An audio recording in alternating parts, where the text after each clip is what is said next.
सम्भाषणसन्देशसंस्कृतमासपत्रिकायां प्रकाशितानां बालकथानां ध्वनिप्रसारणम् इदं बालमोदिनी इति।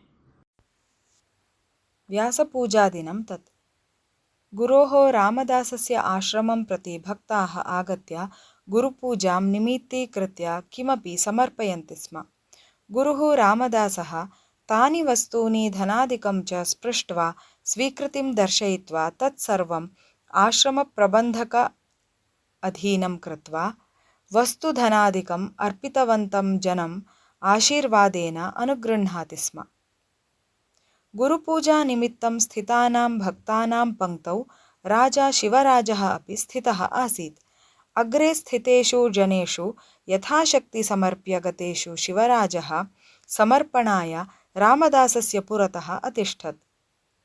साष्टाङ्गप्रणामः कृतः तेन तदा गुरुणा सह अभिज्ञातः।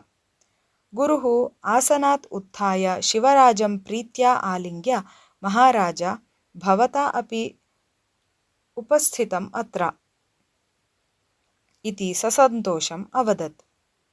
शिवराजः प्रतिवचनं किमपि अनुक्त्वा एकं कागदं स्थालिकायां संस्थाप्य तां स्थालिकां गुरुदेवस्य पुरतः अस्थापयत्। तस्य नेत्रयोः समर्पणभावः दृश्यते स्म। आनन्दाश्रूणि निर्गच्छन्ति स्म। रामदासः शिवराजेन अर्पितं कागदम् उद्घाट्य अपठत्। तत्र लिखितम् आसीत्, मम राजपदवी, राज्यं, सम्पत्तिः च गुरुदेवस्य पदतले अर्पितम् अस्ति इति। रामदासः अपृच्छत्, एतत् सर्वं मह्यम् अर्पयित्वा त्वं किं कर्तुमिच्छसि इति। सन्न्यासं स्वीकृत्य भवतः सेवां कर्तुमिच्छामि, शिवराजः अवदत्।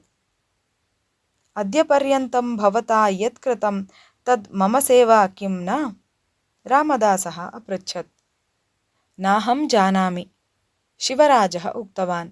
सा अपि मम सेवा एव।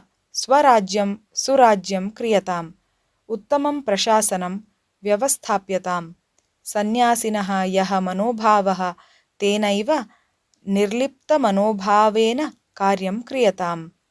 राज्यम् एतदपि सन्न्यासिनः एव।